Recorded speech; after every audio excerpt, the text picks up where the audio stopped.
Sidneyi va Halab qamoqxonasi va undan boshqa qamoqlardan qulflar sindirilganiga va yuzlagan va minlagan asrlar o'sha yerda alamli azobni tortganlaridan keyin Allohning fazli ila u yerdan chiqishganiga haligacha xursand bo'lamiz.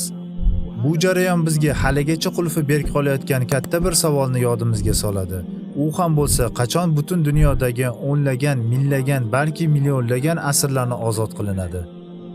Faqatgina Sharqiy Turkistondagi asrlarimizning o'zlarigina soni jihatidan millionlar chiqadi.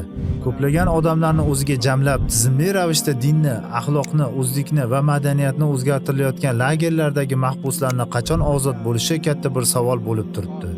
Lekin bu savolning qulfi haligacha yechilmadi.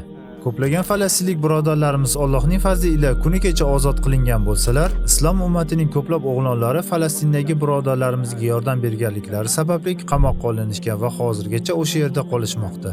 Ular nafaqat bosqinchi qamoqlarda yoki bosqinchiga tarafdor bo'lgan siyosiy taraflar qamoqlarda, balki qo'shni davlatlarda yoki mintaqadagi boshqa davlatlarda ham bir qancha insonlar Falastin masalasi bo'yicha qamoqda o'tirishdi.